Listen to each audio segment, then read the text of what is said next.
Hello again, everyone. Welcome to another episode of Game Pass Grab Bag, your weekly podcast reviewing games of the Game Pass collection. Bring you 3 unique perspectives of varying skill range. I am the one surviving the winter. Andrew, with me, the one you want to keep in the ice block. Keith. Hello. And the one who keeps you warm at night, our returning host, Liz. This week, we played Wildfrost by Deadpan Games.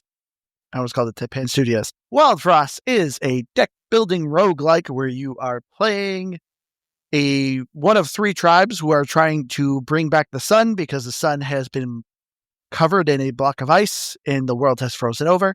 So you are one of the 3 tribes that are going out trying to bring back the sun to the world. Did you get the story?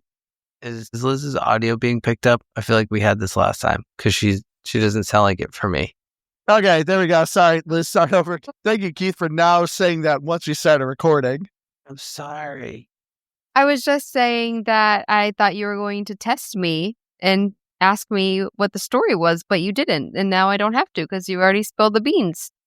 Sorry, people. I had Liz's mic off. And I guess, but we will get into this.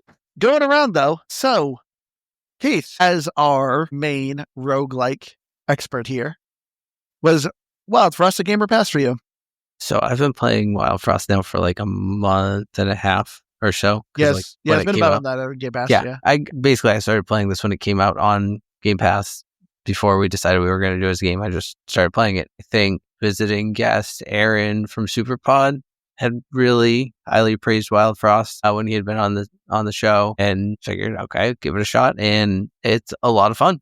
I think this is going to be, at least in this vein, like, I'm not going to sell you on deck builders or roguelikes if they're not your style. But if you like this style of play, if you've liked Slay the Spire, if you've liked Monster Train, if you've liked Inscription, you're probably going to like Wildfrost. It's fun. It's a good time. I'm going to give it a game as well. When I first started playing it, I immediately thought, like, I kind of wish I was playing Slay the Spire. But I think that's just because it's like in this style of game, that's my comfort game. You know what I mean? It's like I started with Stardew. I'm always going to go back to Stardew. And I think, though, I'm not saying that this is not as good as Slay the Spire. I'm actually, the more I play it, the more I'm loving it. And I think it's like the perfect, it's on Switch, right? Yeah. It's a perfect. I don't know. Maybe. It is. It's a perfect road trip game because that's something that, I mean, lately I haven't been able to play games or read in the car because I've been getting car sick. But when I'm not car sick, it's like the perfect game to play on the Switch, I feel like. And yeah, I really enjoyed it. And I think it's a beautiful game.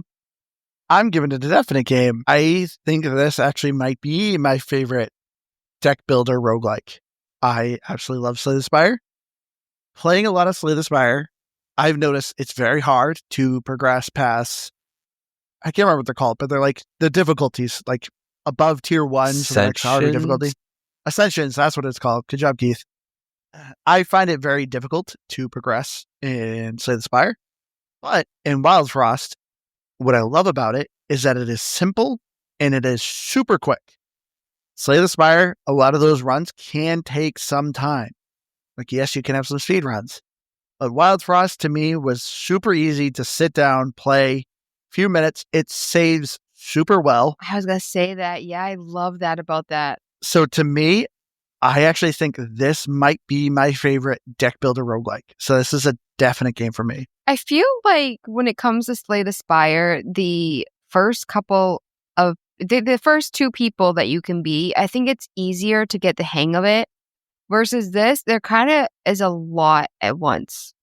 Like with all the buildings and like learning the different builds you can do and stuff. Oh, I disagree. I felt like it was slightly more complicated, or at least for the way that my brain works. What was the other game that I didn't like that was cards roguelike? Monster Train? It's a very long list. No, you like Monster Train, didn't you? That's the one that I wasn't too fond of. You didn't like Monster Train? I didn't love it. It's not that I didn't like it, but I didn't love it. But Monster Train was great. We haven't played a ton of these. What are you talking about? Well, then there was Tainted Grail. There was something else in its name, but it was something Tainted Grail. That's still only 4. Well, I guess. You know what I'm talking about, Keith, right? Yeah, but that still doesn't feel like the one. You said But I guess you it said must it have been was Monster Train. either way because you said it Yeah. was a card game. Yeah. I guess I think that is probably the only option. So yeah. So I guess it was Monster Train then. Monster Train was loud. I loved Monster Train. It was so much fun. But anyway, let's get into the story though of Wildfrost. So Wildfrost, as I said, you are in Earth. I don't know. You're in some sort of world that the Earth, obviously had a sun, brought sunlight, warmth, happiness to everyone. But a storm came by and trapped the sun in a dark sphere, ice block, covered the world in frost, and you are kind of the last remaining civilization where you are trying to send people out to try to hopefully reignite the sun and bring back the sunshine. So you're playing one of 3 tribes, which I can't remember if you've said it during recording, Liz, or if your mic was on. Are 3 the tribes. Snow Dwellers, the Shade Mancers, and the Clunk Masters. Thank you, Keith. Look at Keith bringing his A game here. But you were playing one of these 3 tribes. You were trying to obviously do a run to try to get the sun back and fight the big bad guy and bring back the sun. So going around, I gotta say, I did like the story. I know it's kind of a means to an end, but I do like that there was an effort put into the story. And I think it's actually kind of cute. It's dark, but also not. Because we'll get into it once we get into the graphics. But I actually like this game's story. To me, it was enough that it kept me interested because you're finding these journal pages as you're progressing through your runs. There's only a handful. There's not a lot of journal pages.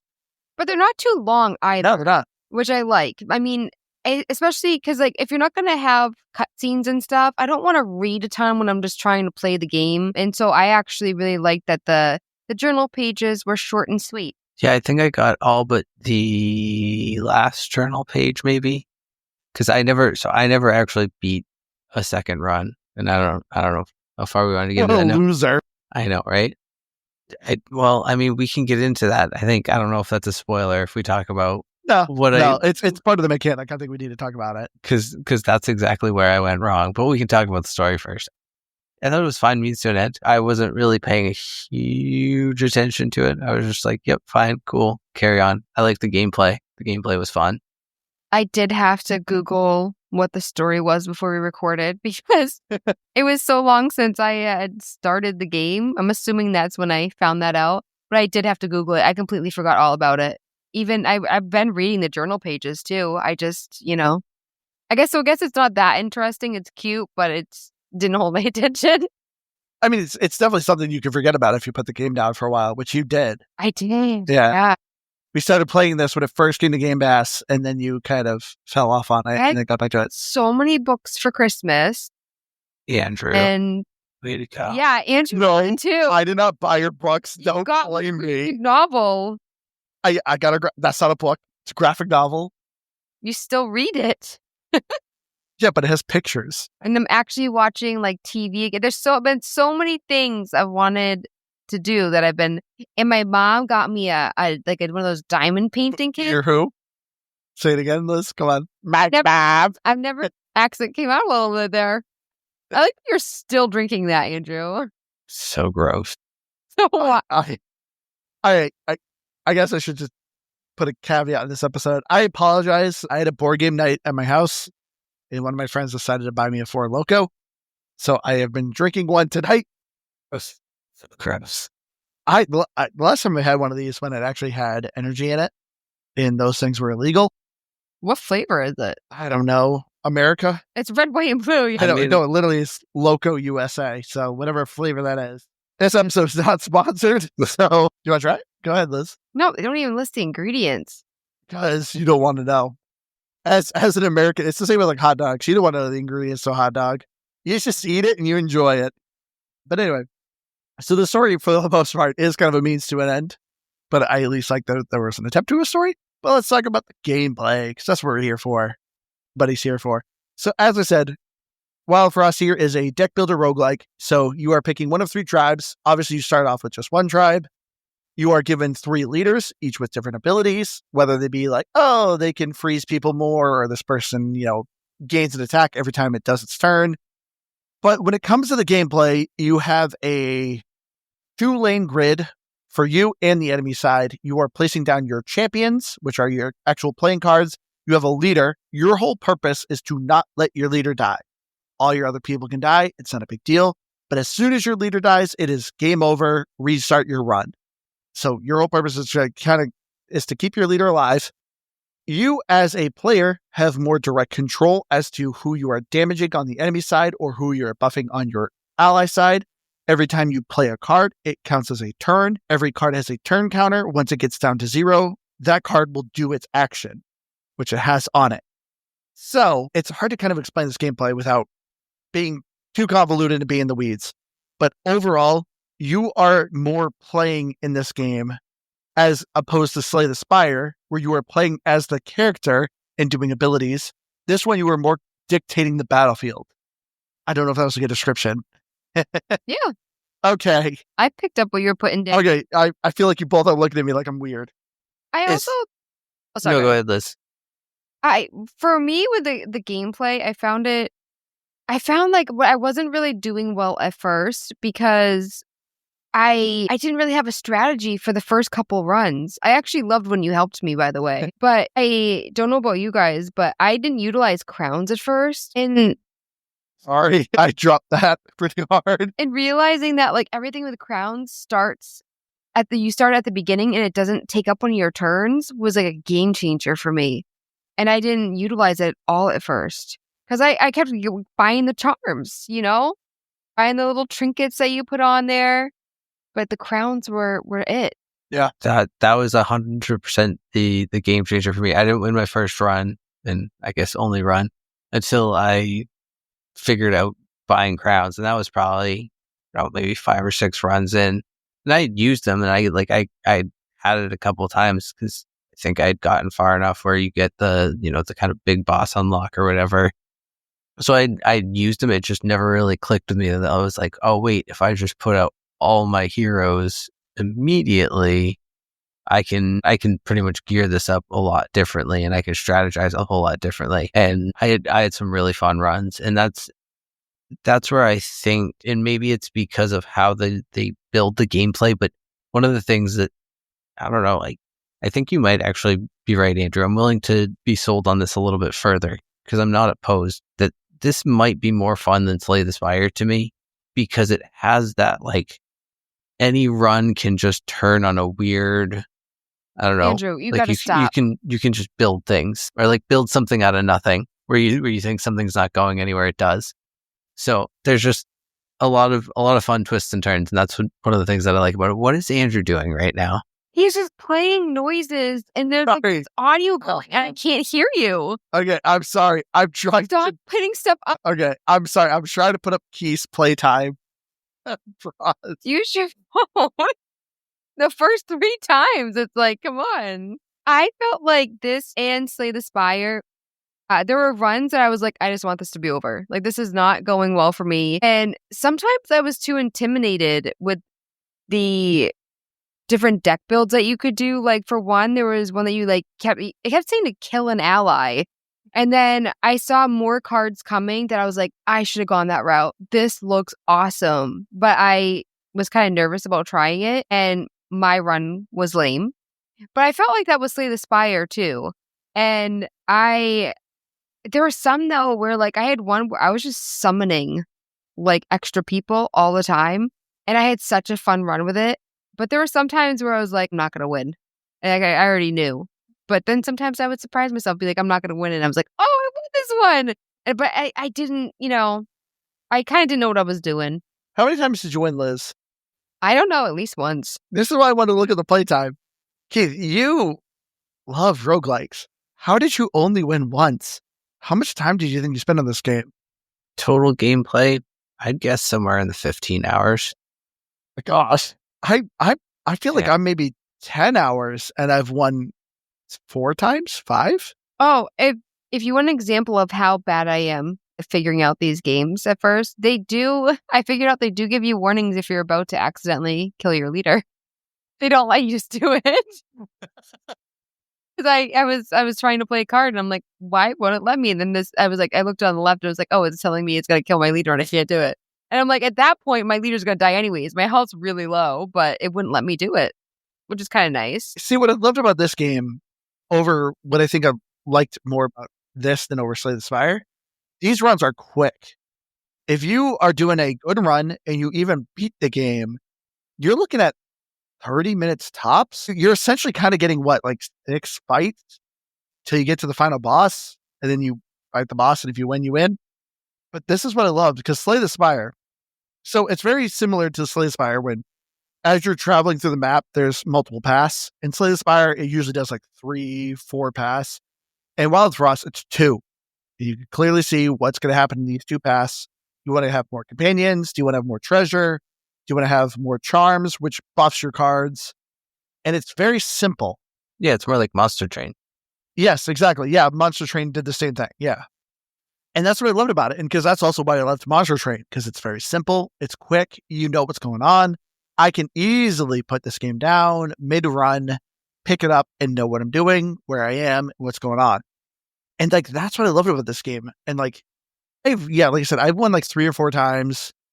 The big difference with this game, I know, Keith, you were kind of hesitant to say, but I don't think it's that big of a spoiler. When you beat the game, you're trying to fight the spirit at the end that's controlling the sun. But if you kill the spirit, it possesses your team. So your team that you win with is now the final boss. So I'm currently stuck because the team I won with is so incredibly good that I've gotten to it 2 times and I've just been smoked by them. That's So this is where one I'm thing that's stuck. super cool. Yeah. So how good was your team that you've only been able to win once? So do the crowns matter for one? Like if you have Yes. crowns. So I had a fully crowned team. We'll start with that. Well, it doesn't matter as a final boss because they just come out anyway. They all have barrage, poison, and what's the purple one? Not ink. The one that does like double damage. Demonize. Yeah, it demonize. So, and one of them has an acorn thing that he applies, and I think is in like needs to start like for health. Like it's just the whole okay, thing. so I understand now, Keith, why you're struggling. Yeah, you just, even if you have a full crown team, it basically just and I think the highest that any of them have is like 4 on a counter. So it's like you start the run, and unless you have a really, really quick freeze on them, you're toast. And I actually got through the team the other day, and then I got to the spirit and I died because I had this run where I was playing as Clunk Masters, and I had a frenzied hero who created junk, and then the junk I could use to recycle. And it was just like, I had like a ton of recyclables with like freezing and applying all kinds of different effects. So I could just chew down anything that came through, freeze it all. And I just constantly had an influx of junk. And I had a couple of the ones that would drop my counter, increase my attack. So I just kept applying that to my hero every single time. So he would just whittle down everything. It was awesome. And that was the one I almost got through my heroes with because I could freeze them enough. But then I got to the demon boss. Yeah.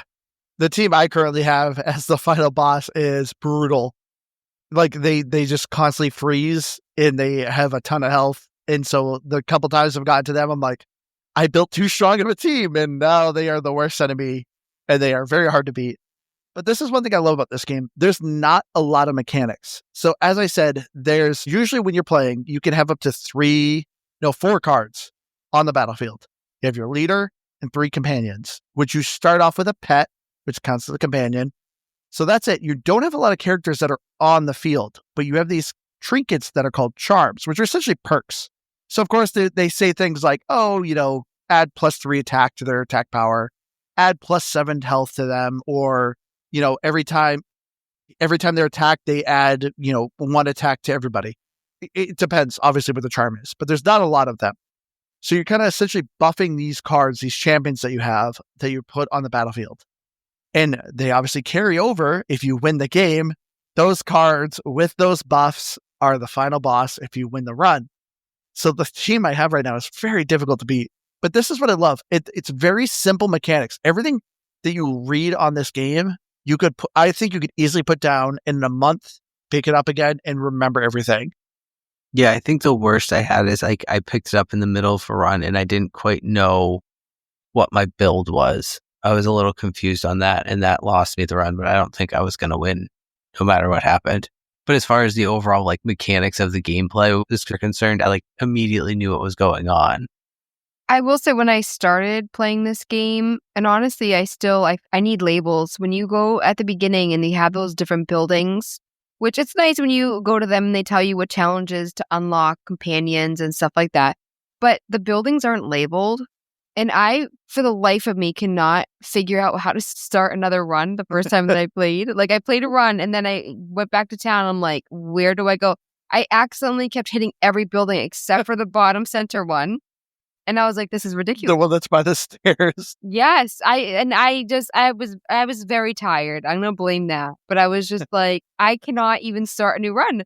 And I, you know how I love to just like Google stuff. I'm like, no, this is embarrassing. No, I didn't. I didn't. I'm saying I knew that I should not do that. I was like, it's right in front of my face, but they're not labeled. I actually do Google that. I kind of want to Google it to be like, you hit A. No, because there's the different buildings. It wasn't on that one. And I was like, I kept thinking that I tried that one. I feel like if anything, I accidentally had that come up more often where it was like, hey, do you want to start a new run? I was like, no, I'm trying to find the it's the opposite for me. I know it now. I know which one to hit, but well, Google AIs kind of gives you a semblance of there, Liz. Well, I didn't Google it. I was like, do you know what, Liz? You can figure this out. I'm proud of you to figure out how to start the game. Yeah. So that's what I mean when, I found a country. Here's a pro tip for you. Here's how you start the game. Liz. Same with I forgot how do you pronounce it? Barrage? Barrage. I wasn't even really looking at the cards too much. And you were like, Liz, you got to move that. That's barrage. And I was like, oh. And then I was like, oh, yeah, they hit everybody. I should move that. That's what barrage means. Got it. That's what I mean when I need Andrew to help me when I start playing video games again. I've missed having you on the podcast. You didn't know that I didn't realize what barrage was. Like, I forgot what it meant. Okay, I get what a word means. Don't get me wrong. I understand. No, that is a legitimate confusion. I get that. But to start a run, that's a little weird. You're in the town. There's only like 6 things you can select. You know how to start. It felt like more. No, but that's what they get. Like even in the town, a lot of the stuff is just trackers. So there's not a lot you're doing within the town. So it's just anytime you select on a building, it's like, oh, you unlock the next thing if you do this objective. Well, that's the thing. If I unlock something in the run, I sometimes I'd go back to town. Sometimes I wouldn't. I'd be like, I'll look at it another time. Yeah. But I made the mistake of going back to town. But that's what I liked. When you lose a run, there's literally an option to go back to town, like Liz said, or just restart. And which instantly gives you the option of selecting a tribe. And anytime you start a run, it shows you the 3 tribe flags. There's, Keith, what were they again? It is the Snow Dwellers, the Shade Mancers, the Clunk Masters. Okay. The Snow Dwellers usually do a lot more kind of crowd control kind of effects. The Shadow Mancers summon minions that you kind of want to sacrifice and buff your team. And then the Clunk Masters are kind of the gnomes that are tinkerers and have tools and gadgets. Isn't there a naked gnome? Yes, which is an achievement. I did get him because I haven't unlocked that third group yet. No, it's not a group. It's just an achievement to get that naked gnome. Oh, I thought the gnomes was part of the third tribe. The Clunk Masters are kind of gnomes. Yeah, that's what I'm saying. I didn't unlock the Clunk Masters yet. Oh, okay. Well, the naked gnome is a card you can find in the middle of a run. I also love that when you go to a new battle, the health doesn't carry over unless your person gets taken out and they're injured. Yeah. And then you kind of have to build them back up. But besides that, the negative health doesn't carry over, which I like. Yeah. I love the battling in this game. It's super simple and it's quick. It's very much just, hey, you're fighting a waves of enemies, take them out. That's the game. You won. Congratulations. Or lost. But I loved just the fighting in this game is just so simple and easy. And I love that I actually felt like I had more control.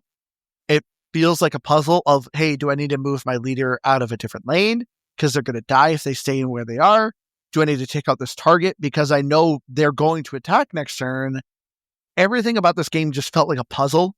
And as Liz was saying, as a second pair of eyes, I could be like, no, Liz, don't do that. You want to move this person here, freeze this person, do that or this. It just, Some person into resting because like they're about to be knocked off the board. yeah, You can heal them. And I don't think that costs a turn, does it? no, it doesn't. Yeah, which is nice. Yeah. It's hard to explain this game to somebody who has not played it. I know what we're seeing, probably a lot of people who've never touched this game. It sounds like gibberish, but this game is super simple. But when you play it, it's like a puzzle, and I love it. But it is a little bit why I was saying though, like I don't think if you're like have an aversion to roguelike deck builders and things like that, you're gonna be like, oh, Wildfrost, this game's for me. But I think if you even have a general enjoyment of them, you're gonna like this to some degree. I think it's just gonna vary. And I think part of it, it's like, I don't know, isn't that like how Magic the Gathering plays? You kind of have like a little playing field of like how you're playing and moving cards around and things of that nature. I've never played that, so I don't actually know for sure, but I think it's almost like a little more of a question and see, same time. Yes and no. So to me, all right, so Magic the Gathering, like it is very heavy on synergy. You need to make sure you have the right colors, what you're building, what you're doing, everything, every card you are playing works in some way to your deck.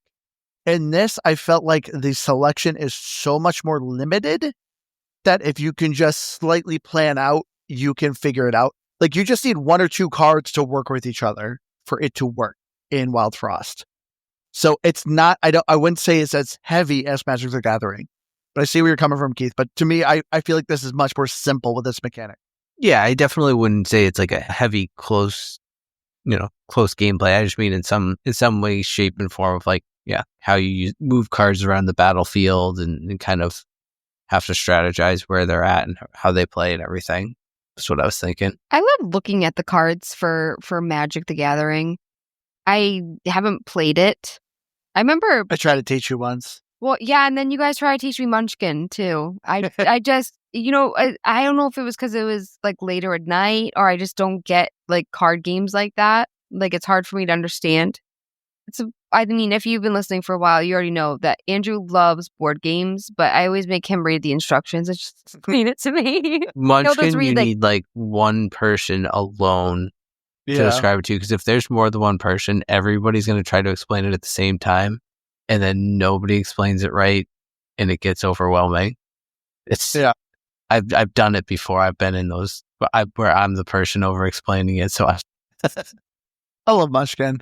So much fun. I still don't understand Munchkin. We played it a bunch with Keith. I don't think we played it that much. We played a bunch of different board games with Keith. It was with Keith. I feel like we played Munchkin like 3 times. What is it? Hanabi? Yeah. When I first played Hanabi. Yeah, we couldn't find the game with the actual tiles. We have like the paper one. Yeah. Paper version. Which it's still fun, but I really like that game. Oh man, let's start doing board games because we were just playing board games. No? We literally were just playing. I have Hanabi somewhere, but I couldn't find my copy of Hanabi. But I also brought Munchkin. We were gonna play some Munchkin. I know. I love board games. And now I've been drinking too much because we were playing board games, and I feel like I'm talking too much. But anyway, back to Wildfrost. What was your favorite tribes did you guys like? So there's the 3 that we had, the Snowmancers, the Shadowmancers, and the Clunkmasters. I gotta say, my favorite, they're most difficult to play with, is the Shadowmancers that are summoning little minions. But the cards they play with are a ton of fun. If you can get the minions where you're sacrificing them and buff your team, I loved the Shadowmancers. Because usually when a companion dies during a battle, they're gone for the battle until the next battle. But the Shadowmancers can always summon these little minions that just constantly keep populating the field. I love the Shadowmancers. Yeah, I didn't utilize them the way that I knew that I should. I said earlier that like I saw that you like sacrifice allies. I didn't really understand it. And then after seeing the other cards, I was like, oh, I should have gone that route. But I actually haven't played with them a lot. I like with the Snow Dwellers specifically because I just love freezing enemies. That's my favorite trick. It is. It's hard to do though. I feel like freezing is hard to come by. No, I agree. But that's Unless you had Snoffles. Yeah. You love that card. I did. And Big Berry. Big Berry. Get a Snuffle with a barrage on there.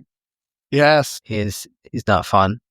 Well, he is fun unless you're fighting him. Literally the team I have to fight as the final boss, like the one I won the run with, has a Snoffles that literally attacks every 2 turns. So he literally keeps freezing everyone every 2 turns. Yeah. He's a pain to deal with. I have to take a screenshot of this team that I put together the next time I go up against them, because I feel like it's got to be very similar. But I don't know. I think I liked them all, and I think it's partially because there's 3 and they're simple. I had fun. I had fun with the Shadowmancers, because I really like the one that every time you sacrifice, it just got stronger and stronger.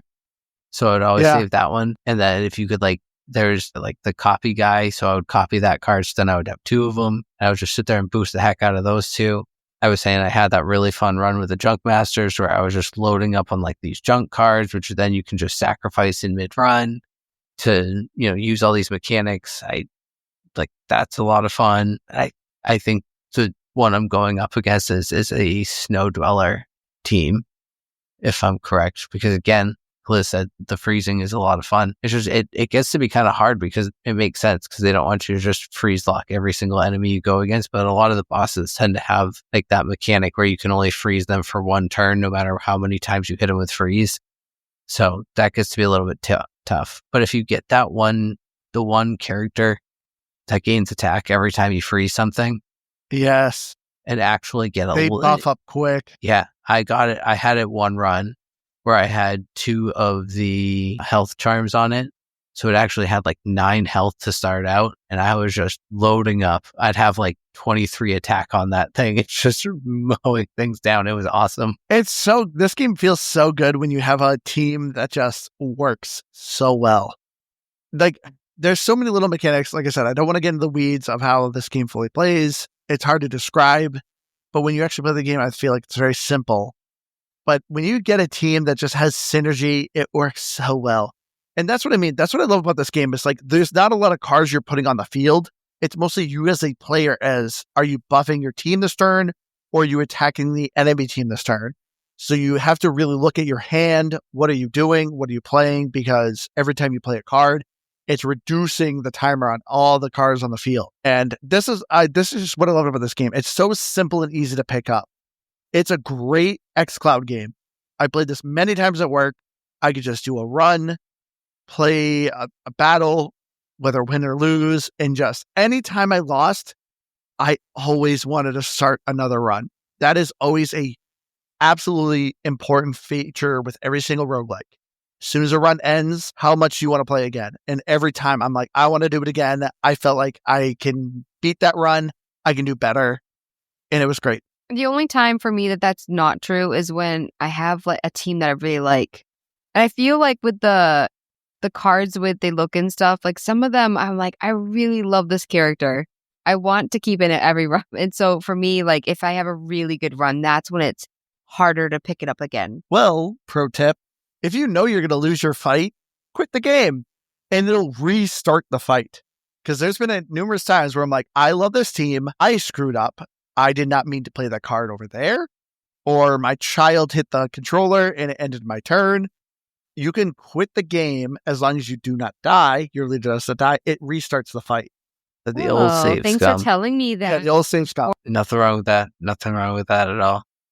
But no, I think and I think this is just another marker of it. I think whether or not the scale is as grand as some, like Slay the Spire can get, I think pretty crazy in terms of scale and the ascension levels you were talking about. The easy to learn, hard to master of this type of game.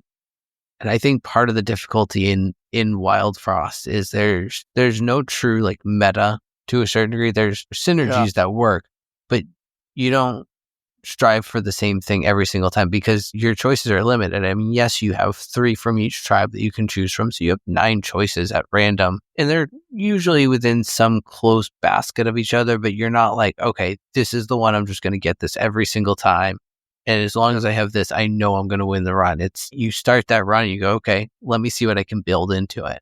And if you had a really good run going prior, it always gives you at least one of your cards back from a prior run at some point. So you may very well pick up a good card, and you look at these cards at random and you go, well, I'm going to roll the dice. I know I had this card in my hand. I hope I get this card. It will play really well with this champion. You might get lucky, you might not, but it's playing so much more into the RNG, but you can still win a run. It's not like you've lost it if you don't get that at the same time. Yes. Because that's always, once again, another big thing when it comes to deck builder card roguelikes is the RNG. To me, I feel like the RNG is so forgiving in this game. As you were kind of saying, Keith, like it did not mean it was like a win, like a run winning loss or a win. Like, oh, I need this card or I'm going to lose the game. I felt like I could always change my deck mid-run. Like, yes, I would love to build poison, but I didn't get this poison card that, spreads poison to everybody. I didn't get it, but it doesn't matter. I feel like I still could build a little bit to my deck to accommodate that. And so I never felt like I was a slave to the RNG in this roguelike, which is very crucial to games like this. See, I never like changing horse midstream. That's the word. That's the phrase. Yeah, I don't like doing that. And same with like you can go to I think it's called a muncher, and they can get rid of cards for you. Yep. But for me, it's just like I feel like I'm wasting time starting over, and I just can't bring myself to do it. I don't know why. Once I pick something with like a game like this, I stick with it.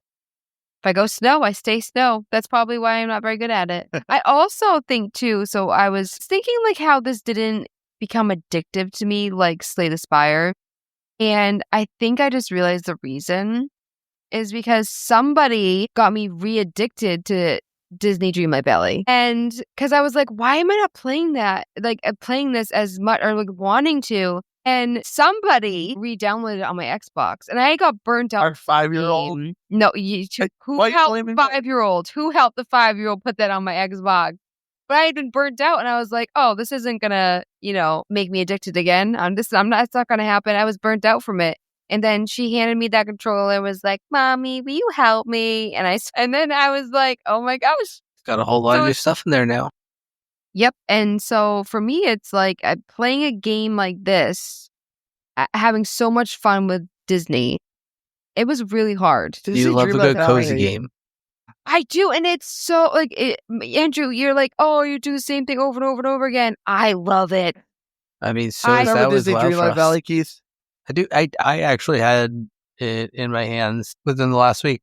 I was my 3-year-old. He saw it on the screen. I don't remember what character he was pointing at, but he wanted me to play it, and he thought it was the funniest thing in the world when Goofy was running around behind us, like he was in hysterics, just cracking Goofy up when Goofy was chasing us. Is what he kept saying. So well, then I also we saw Vanellope on there, and then all of a sudden we're watching Wreck-It Ralph. I've never seen it. I'm not really like, oh, I'm gonna watch kids movies, and now I'm becoming that person. Wreck-It Ralph is actually I always said good. I don't like Disney movies, but I love Pixar movies. Encanto? You don't love Encanto? Encanto's okay. Wreck-It Ralph is actually just a Disney, isn't it? It's not a Pixar. Yeah, it is. I think you might be right. I don't think it's actually Pixar. It is, but it's just Disney. They have some of their animated are better than give them credit for. I will say I agree. Pixar is definitely way better. Yeah, larger in parts, but they have some pretty good Disney. Our 5-year-old was getting into WALL-E. Well, WALL-E is a whole different story. Great. WALL-E's great. Anyways, we are getting on a very random tangent here. And I was just trying to say that this game, like fun level, it didn't beat out Disney Dreamlight Valley for me, and unfortunately, it was up against that this week. Disney Dreamlight Valley is fine as a cozy game, but it literally is doing chores over and over again. Literally every quest you get, they're like, "Oh yeah, we now want this gem. Start mining gems for us, slave. You're mining to get rubies." Cool, you got those rubies. Now, next quest. Yeah, we want some wheat. Get us some wheat. Fun though. In games, like I'm not saying I want to mine in real life, but in games, they just make it seem so fun. And then you see those little gems sticking out, and you're like, "Oh, there's a good one in there. I got my mining buddy with me." Like, yes, like no, I would much rather play Wildfrost here. Don't get me wrong. I started to pick up Dreamlight Valley, and I'm like, okay, I get the appeal. I like not having to think. It's okay. Disney Dreamlight Valley is essentially the same as a clicker game, like Cookie Clicker, or any sort of idle game. Yeah. It's literally the same kind of mindless concept that you can just turn your brain off and do the same thing. I feel like we're in a stage in our life where we don't sleep. When it comes to video games, I really do enjoy having just a game that I can shut off my brain.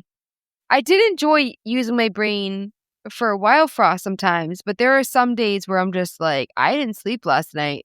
I don't want to think about it. Wildfrost I will say, is the thinker game. Yeah, but it's a fun think when you have the mental energy, but sometimes you just don't have it. And maybe you should take a magic mine. Oh, maybe I should. Swords don't come for free. But anyway, the other thing I really want to talk about with comes to Wildfrost is the graphics. I loved this game's art style. Because it's adorable. Well, I don't think I ever watched the show, but this game the art style is very reminiscent of Adventure Time. It is almost like spitting image of Adventure Time if you watch that cartoon. What is Adventure Time? Adventure Time is a wonderful cartoon that's on Cartoon Network. Hold on, I'll pull it up. I should Google it for you, Liz, because you are not a cultured person. Wow, okay. But you are, Keith. Do you agree? Yeah, I can see that. I never watched it a lot, so I don't, but I know at least the art style, and I can see it. I don't see it at all, but as long as you guys do, that doesn't remind me of it at all. Really? You don't think these characters could be in Wildfrost? No. I guess I can see it a little bit. It does not look like a good show.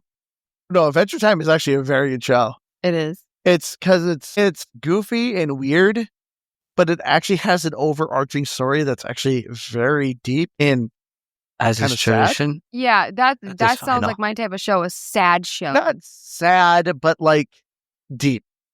I don't even once you start understanding the characters' really cool. Backstories. Are you seeing this? Yes. Wait, they have a vinyl? Yeah. Wait, how do they have a vinyl? This isn't a Devolver game, is it? No. Bullfish. That doesn't mean they can't do it. Whoa. Go back there, Keith. Balatro and Wildfrost? It's just a Steam bundle.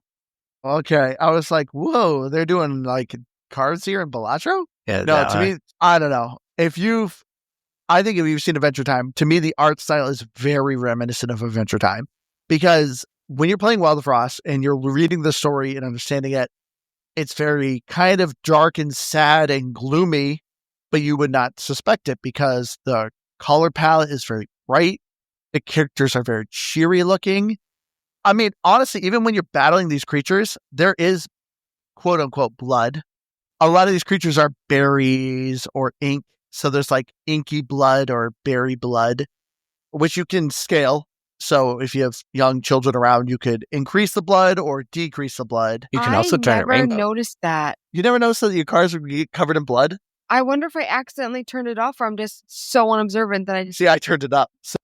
You could also turn it rainbow, which is fun. Oh, yeah. Because that's what I did. But it's like, I don't think any kid would normally look at it and be like, oh, yeah, that's bloody. Oh, man. Because it's obviously like pink and like grays and blues. It's very just colorful. But it was a cool design of if your characters are battling, that there would be kind of blood on the battlefield and your cards would be coated in blood, which would carry on. So even when you start the next battle, they're still kind of covered in that blood. Super cool looking. The art style in this game is very awesome because it's simple, but has these little details to it that work very well.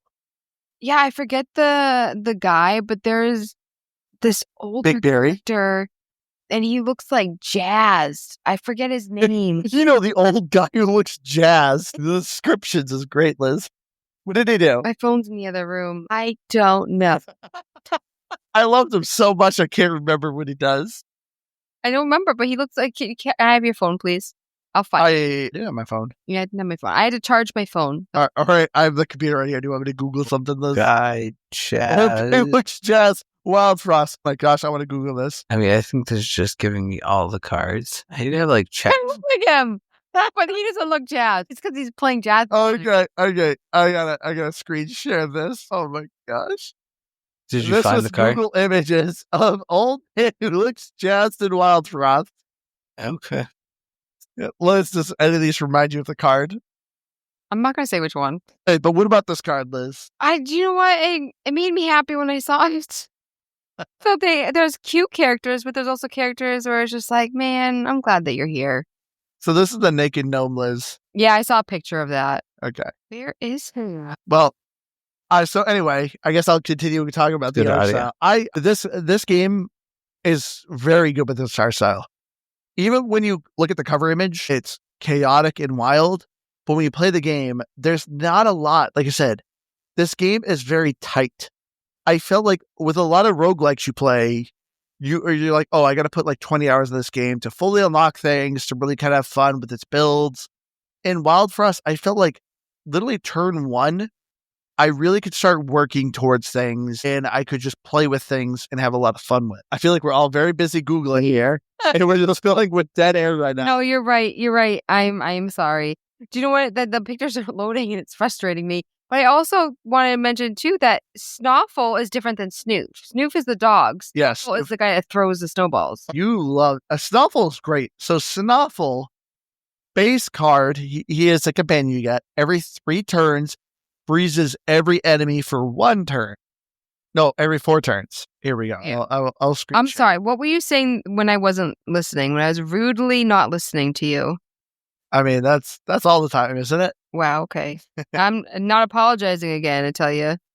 Do you remember what this guy did? It almost looked like he had a bomb or something. I think his attack, when he's hit, like the attack goes up maybe? When he's hit, the lowest person with attack gains damage. That might be it.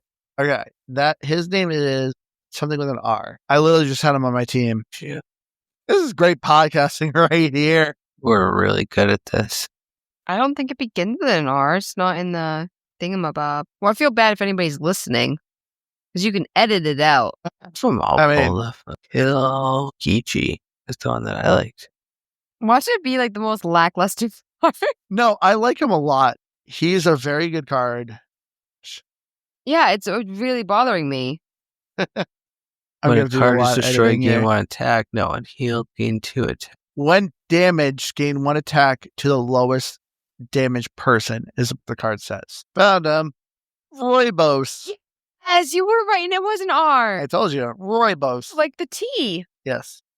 That's why he's jazzed. He had too much T. He's an 8 health, 3 attack. When hit, add +1 attack to the ally with the lowest attack. Tell me he does not look jolly. No, he looks angry. Like you would wanna have a drink with that guy. Wait, there's a tea called Roybos? Roybos tea, right?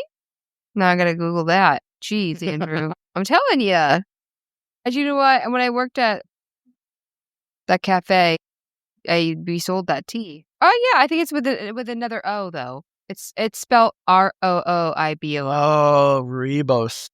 Yes. Yeah. Okay, I'm sorry I distracted you guys for so long. Anyway, what about this character?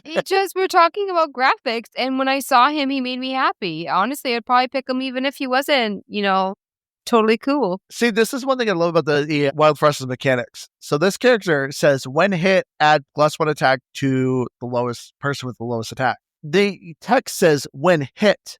So it doesn't mean he needs to take damage.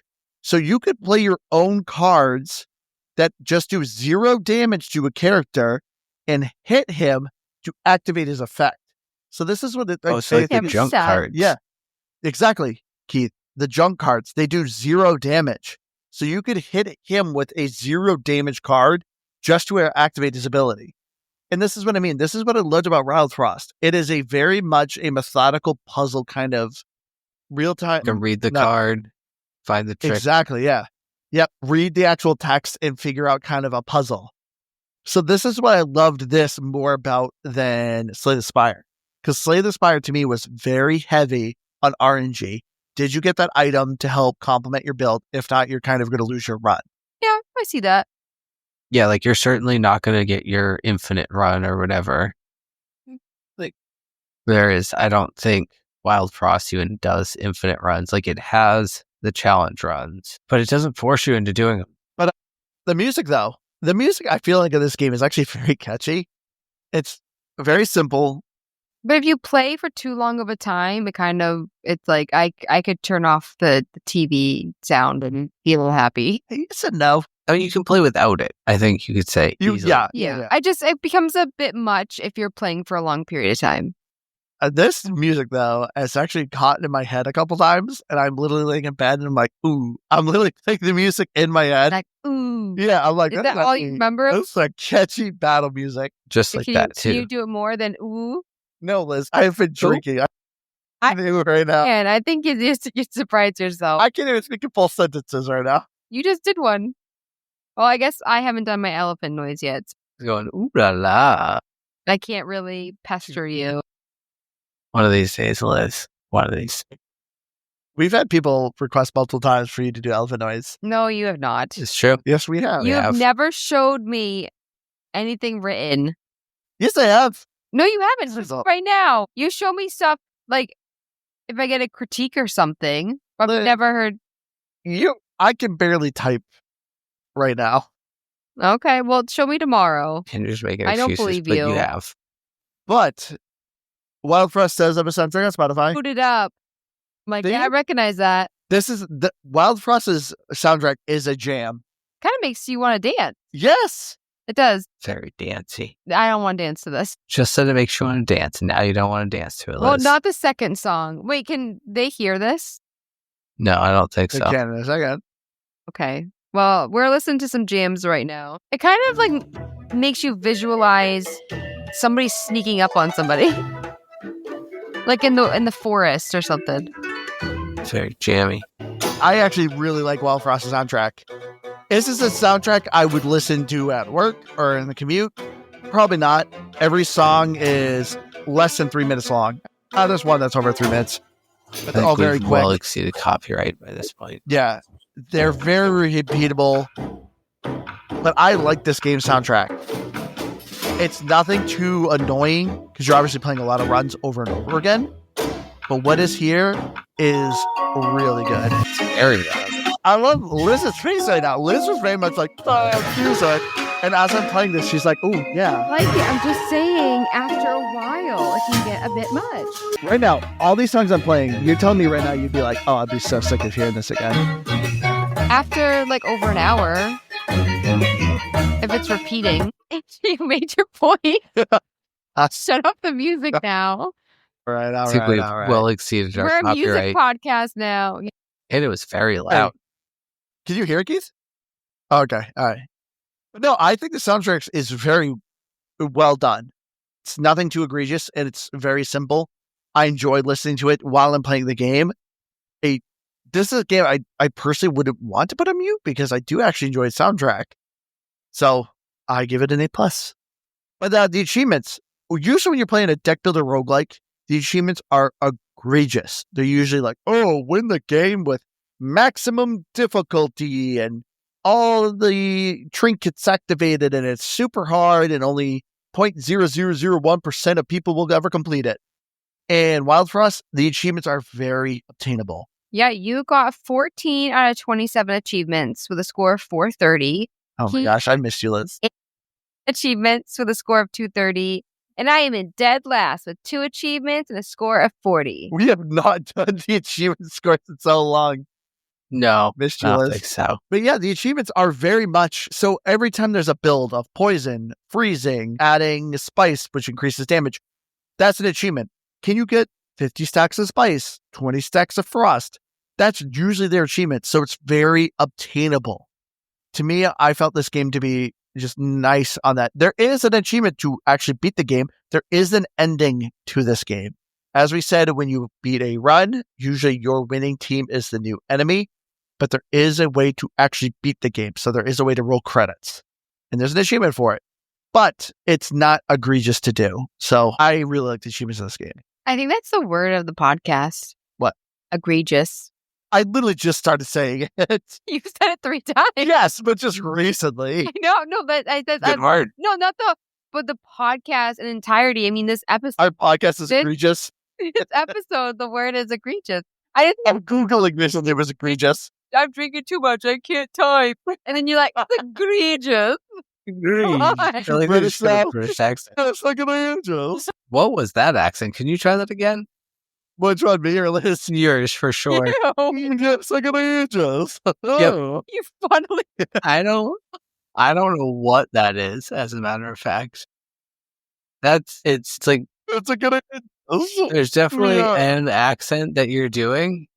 I just don't know that it matches up with any actual real accent. It's an accent. You and your sister go these weird tangents. You guys are talking on the phone on speakerphone. You just start going British. Why not? He's just mad because he can't do it. Neither can Liz. Come on, Liz, do your British accent. Stroke your beard. Yeah, look at Jesus.